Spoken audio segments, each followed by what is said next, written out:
Hey, what's going on? My name is Anthony Vitale, and I'm being joined at this time by Brendan Murphy. He sings in a band called Counterparts, and he is from Hamilton, Ontario, Canada. Brendan, The 905. the 905. The 9. I'm really happy. The upside down 6.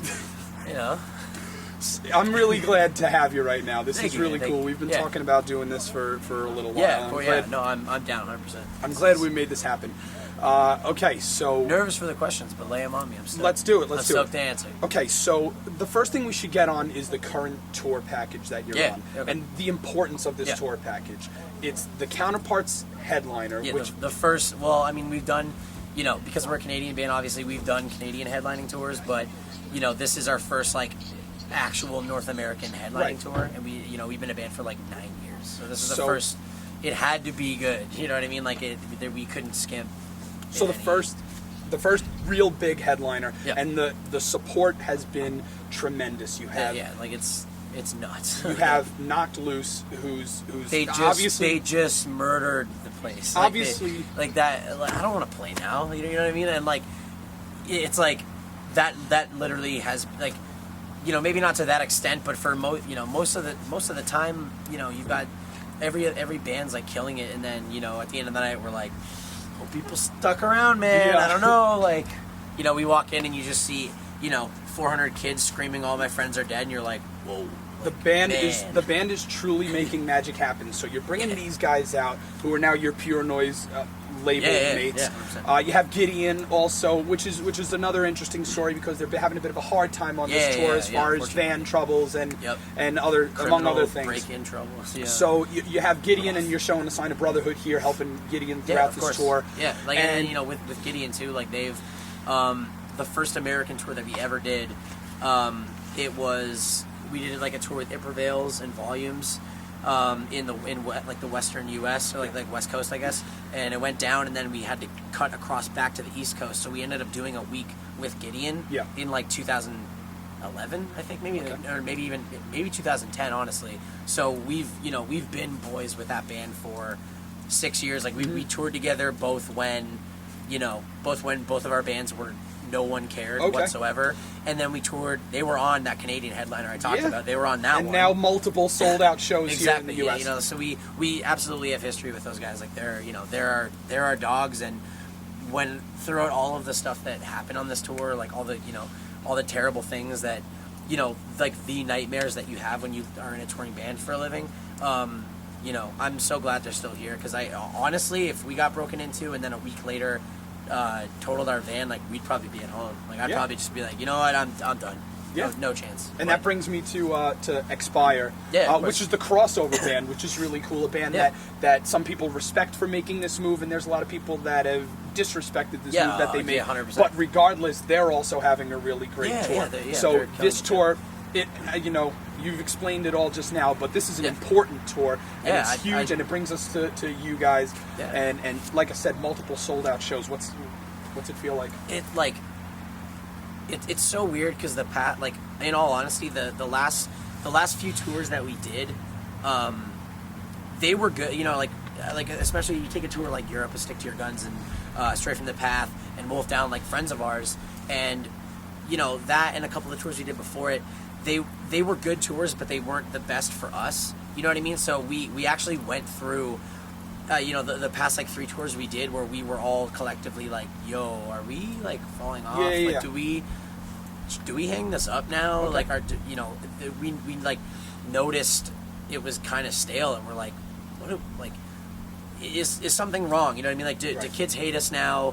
Do we suck? What is it? What is it? Right. What do we gotta pinpoint what's going on? And then we all went into this tour with the idea of if this tour, the lineup that it ended up being, and cities where this tour it's all places that we know we do well. Yeah. And I was like, if this tour doesn't go well, then we shouldn't be a band anymore, straight up. And then we were biting our nails the whole time, and then it's starts popping up. Oh, first date in Milwaukee, it's sold out.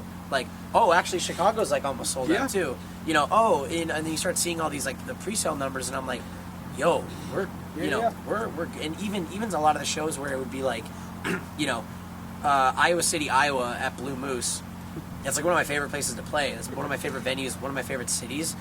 But, the day before the show, I think there was like 60 pre-sale in like a 400 cap room. And we're all like, like, all right, man, well, let's see how it goes. And then, we get there and we're like, hey, man, how many, what's pre-sale looking like? And the guy's like, oh, like 290 something. We're like, what? Like, the numbers are jumping. What? You're bringing me right to my next question. I think that this is in big part to it. The newest record is called Tragedy Will Find Us. Yeah. Personally, I think this is your best work yet. Thank you. And I think so too. It looks like the people agree with that too. Yeah, which is crazy. Tell me, after 9 years of being a band, putting out your best work yet, finally seeing the results that you're looking for. Yeah. What's different about the recipe? I mean, obviously it's got an advanced sound. Yeah, for sure. You have a new sound, and there's also, you're bringing elements of the old of course, sounds. Yeah. Why are you so confident in this record, and what is your favorite song? We are definitely confident in the record. I think that when we were recording it, we were kind of, like I said, we were sweating a little bit lately, just kind of being like, damn, like, are we falling off? Like, have we peaked? Have we done it? But the reaction has been crazy. I think, maybe aside from like Disconnect and a couple songs off of Hell and Home, like some of the bigger songs on Hell and Home, all the stuff from Tragedy gets the best response live now. And it's just like, I think that I'm very confident in it now. I wish I could go back and tell myself, like, hey man, chill out, it's gonna be fine. Like, don't pull your hair out, like, don't spend a week inside without seeing the sun and like, really being miserable, recording this record. Like, it's good, man, it'll be fine, people will like it. But for the most part, it's been great, and I think that our band has definitely grown because of it. And tell me your favorite song. Favorite song on the record? I think the one that I personally, like, lyrically had the most fun writing was Choke, just because it came from a place of, like, just absolute hatred. And I think I wrote, with this record especially, like, a lot of the songs did take me a little while to write lyrics to. Not because of, like, laziness, just, like, I'd write something and be like, no, that sucks, not good enough. And then Choke was like, I woke up one day, wrote it, and was just like, I'm gonna go demo this, and did it, and Will was just like, that's the song. And I was like, and he knows good work. And the breakdown at the end, like, very Trustkill, very Ferret Records, like that early metalcore that we, that's been we've been on that shit since 2007 when we started. You know what I mean? Like, we were directly influenced by the Trustkill and Ferret roster and all that stuff. So like that metalcore, that mid 2000s like metalcore era. So having that in there and just being like, sounds like that's the throwback. That's that's a nod to the It Dies Today. It Dies Today. You're speaking my language, exactly. and I mean, you obviously know what's up. Last night in New York City, right? You're talking about these songs, these Tragedy Will Find Us songs. Last night we're sold out in New York City. Incredibly moving, emotional show. You spoke a lot, and I've seen you talk a lot. I was pretty drunk, but I mean, whether it was altered by anything or whatever, you spoke a lot about self-harm, right? Now that's like a pretty serious topic. We can talk about it in a joking manner about killing yourself and stuff like that. But you do get up there and you do say that you were at a point, point where you wanted to hurt yourself. Obviously, you listen to Tragedy Will Find Us. There's great pain in these songs. There's great emotion, and we could go all night if we get into what it's about. We don't have to. Of course, we don't have to get into everything, but you can really tell what's going on in this record. You talked about self-harm.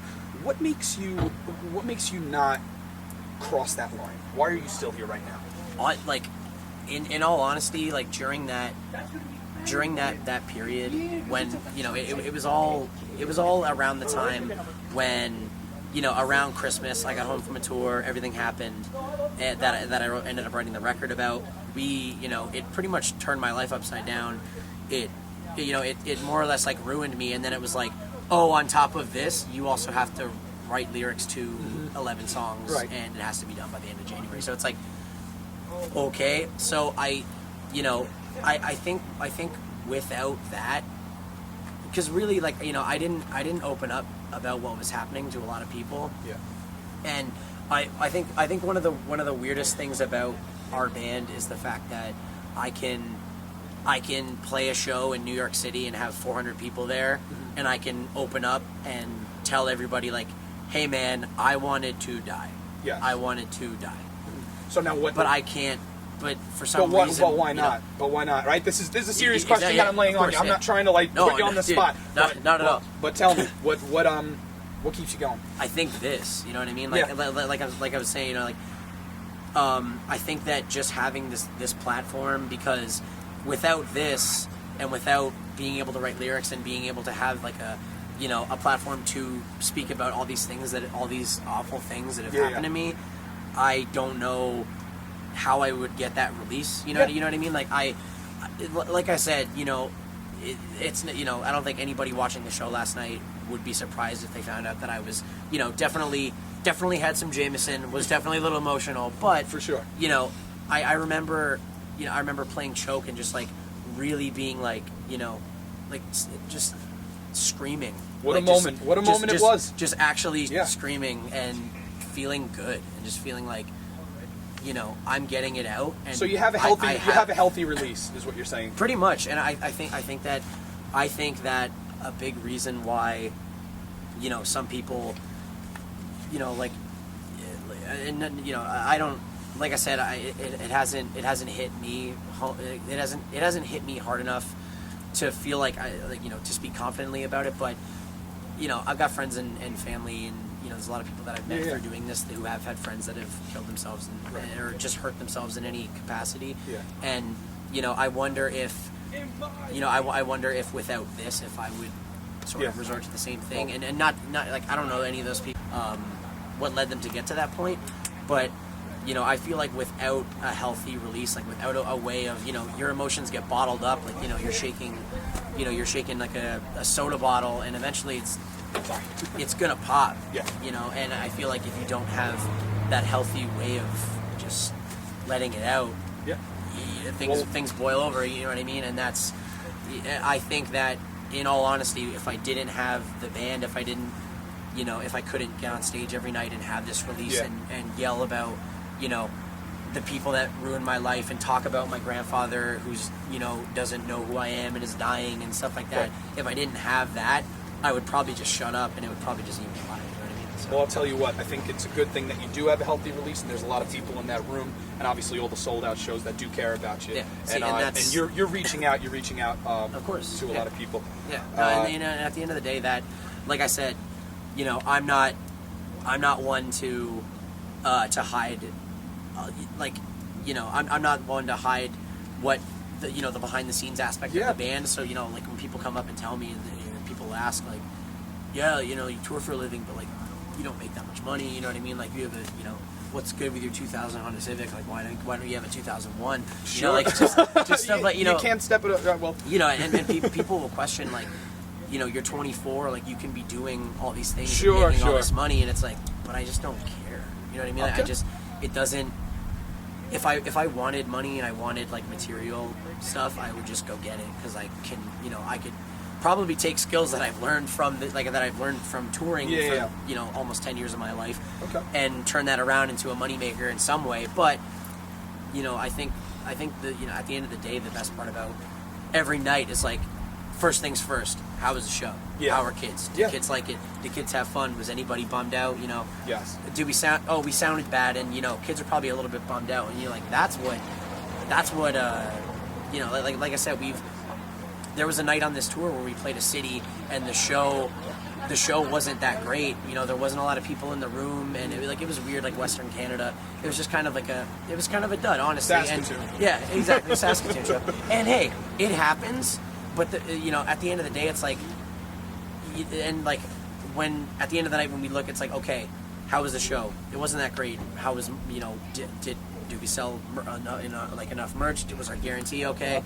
And then it's like, yeah, you did X amount in merch. Like that's crazy. That doesn't make sense. And at the end of the day, it's like, but I still feel weird that the show wasn't good. Yeah. I mean? But like to be fair, there was a handful of people that were at that show that actually did care, and they knew every single word. Okay. And, to me, that's like, as long as they came to the show and thought it was good, That's really all that matters to me. You know what I mean? Like we could, Sweet. you know, we played Worcester, and I thought that there was so many technical. Like I think the venue went through like 9 mics or something during our tour package because they just kept getting broken. All right. And you know that bums me out, and you know, and I feel like we're not living up to, you know, we're like a touring band. We do this for a living. I feel like there's a certain, you know, there's like a certain expectation of us, and then when I feel like we don't meet it, I get bummed out. But at the same time, I'll turn around and someone will be like, "That was the best show I've ever seen," and I'm like, "You're still having a great time, right? Okay, you're still having a good time. All right, if you know." And like everybody on the tour was like, "Dude, who cares that the mics were broken? Like kids were just screaming it anyway." Yeah. I'm like, all right, you're right. Okay, it's a good point. It's not. It doesn't happen to every band. Of course. 2 more questions. Of course. One of them we could make really quick. How many people come up to your merch guy and tell him good set, that as if he was a member of the band? Honestly, I don't think with Trey it doesn't happen. No, it doesn't happen that often. When like Adrian will get it a lot if he's at merch, and it's usually like that drunk like dude stumbling, being like, "Hey man, didn't you used to play drums?" And he's just like, "Absolutely not. That guy was Filipino. I'm Chinese. We don't look the same." You know what I mean? Like, I mean, to be fair, I think this might be the first time I've like talked about it in a video, but we did hide Adrian playing drums in a frame of the Jumping Ship video as a goof. Wow. It's like a split second where it wasn't Ryan playing drums, it was Adrian. So that might be the one second take a look in all of these Jumping drunk, Ship video. You know, that all of the low-key, like kind of racist people are talking to Adrian about. But hell yeah. Yeah, he gets it pretty bad. All right. There was a couple times when, you know, we have, you know, other like if we have other people that do merch for us, pretty much like, I think actually when Trey used to have long hair, there was a minute when our hair was at the same length, and I think that back then people would probably be like, "Hey, good set, man, I'm sick," and he's just makes you think what the people are actually looking at sometimes when you're playing. Straight up, 100%. Last question. Of course. We spoke a little bit about this last night, and this is kind of bringing us here today. And you talked about growing up and stuff like that. Yeah, for sure. Yeah.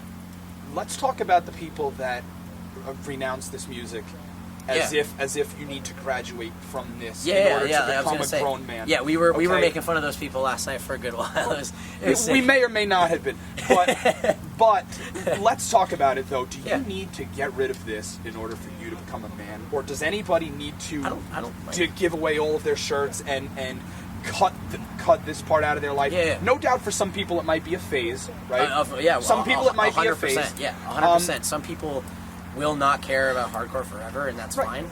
But here the actual question though I want to get out of you is, do you need to get rid of this in order to become a man?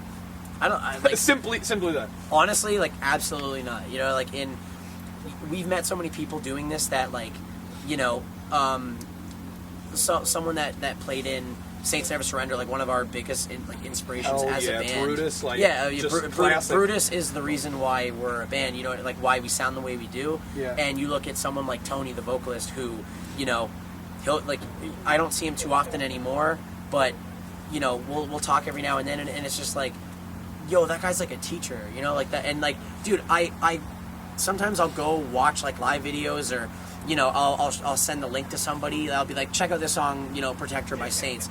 And I'll look at the comments, and it's like, oh, this is Mr. I think his last name's like, I don't know, it starts with a B. And it's like, students of this guy. His students being like, oh, like this is my English teacher's old band. This is cool, you know. And it's like, you know.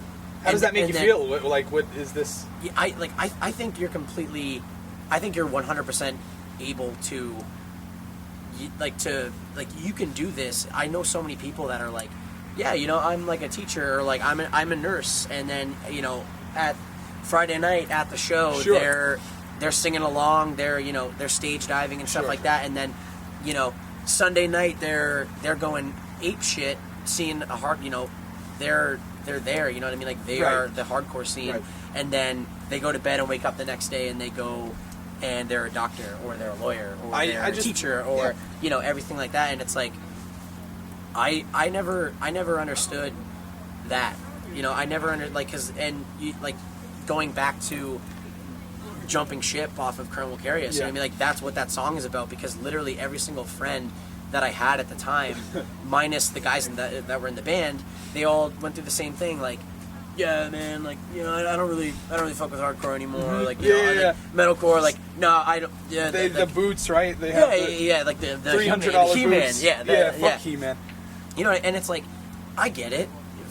In all honesty, like, there's not a lot of new hardcore or metalcore bands that I gravitate towards. There are a whole bunch, but good and bad. 100%. And that, you know, at the end of the day, it's like, yeah, if I'm driving the van, I'm listening to the 1975. You know what I mean? Like, that's like, I'm listening to that. I'm listening to, you know, just like the softer stuff, and but, you know, then I'll be on a bench, you know, half asleep, and then someone will be driving, and I'll hear like the start of Malice, and I'm like wide awake, like, yep, 100%, and I'm there jamming it, and, you know, like, and I think that stuff is timeless. Like, I don't think there's going to be a point in my life where if somebody puts on Opposite of December, I'm going to be like, oh, I don't know, man. I don't really care about that stuff anymore. You know, I have suspenders now, and like that. You know, like that's it's like that's never going to be me. You know what I mean? Like, this has a place in my heart. Whether I feel like whether I want it to or not. Like, hey, maybe in 5 years I might be like, hardcore's miserable and I hate metalcore and I hate heavy music. But at the same time, if someone's like, hey, tell me about metalcore, I'll be like, oh, you mean like the thing that literally like it or not, it is the biggest part of my life. Like, touring and music that is my world. You know what I mean? Like, this whole thing, I feel like I'm literally not going to have a job unless it's in this world. I don't think, you know, whether it's playing in bands or being crew or working at a label, just something related to music. I don't think I'll get out of this world. You know what I mean? Like, maybe, you know, I might not rush to, you know, when a hardcore festival gets announced. I might not be the guy that goes and listens to every single band and goes, oh shit, like, yep, like, that demo's sick, love that EP. You know, like, oh, that's, like, you know, I might not be the guy that does that, but, you know, at the end of the day, if someone's like, hey, what are your thoughts on hardcore and metalcore and like the aggressive music scene in general, it's like, I mean, it got me through high school, it got me through every single breakup, it got me through, you know, anything terrible in my life. It was there for me, and it didn't question me, and it didn't, you know, I didn't have to prove anything. It was just like, hey man, you know, you're pissed off, you know, like, you feel like shit, come to the show, get it out, you know, and it all ties back into having that healthy release of emotion. And I think that's what aggressive music is for me. As much as I love, you know, blasting She's American and dancing to it backstage when it's playing on the PA before we go on, like, you know, at the end of the day, it's records like Of Malice and, like I said, Opposite of December, real life Brutus, changers, and stuff like that made me who I am. You know, like, and that's not to say that, you know, that's not to say that I don't hear Robbers and start crying, or, you know, sure. Like that, you know, listen, man. Hey, you know, that's like that. It's there for all of your emotions throughout all of the motions that you do go through. And I think that brings it full circle, and you can be a grown man and still be into this. 100%. You can, like I said, I don't think that there is an age limit to aggressive music, and, you know, shit, man, like, you know, if I'm 80 years old and, you know, by some chance it's like, oh yeah, you know, fucking, I'm trying to think, like, just of like, you know, one of those records for us, like, oh, you know, well, you guys were on the Of Malice 10-year tour, yo, go do the Of Man, you know what I mean? Like, that's like I said, as much as there's so many things that, you know, not even lying, like, there's so many things that I do hate about our scene, but then I take what I hate about hardcore and aggressive music, and, you know, then I compare that to the rest of the outside world, and it's like, it's leagues. Like, the world is so fucked up, and it's like, we have this little niche for us. Like, we have this little community, and there's obviously going to be things that suck. There's obviously going to be terrible people involved, but at the end of the day, it's like, well, you know, how many murderers are there in, you know, like, when you go to a show, when you walk into a room, are you like, hey, I wonder who in here is a goddamn criminal, you know, like that. It's like, your chances of having someone want to do physical harm or emotional harm to you in there is a lot smaller than, you know, when I would walk around the halls of my high school. You know what I mean? Like I felt more at home getting the shit kicked out of me moshing to Parkway Drive in 2006 than I did, you know, walking by the cool table in high school. You know, like it's just, that's some of the realest stuff. Yeah. And I think you're, like I said, it might not, you know, I'm not going to tell anyone how to live. I'm not going to tell anyone, like, you know, you're a piece of shit, you abandoned this, but, you know, I'll still be here. I'll tell you what, despite all the things that you've been through, you've got a great head on your shoulders, and I'm glad that we do have this outlet. I'm glad that I can know you and your music through that. Absolutely. This is Brendan Murphy. Check out Counterparts. The record is called Tragedy Will Find Us. Thank you again, dude, Brendan. Thank you so much. Appreciate it. Thank you for watching. Peace.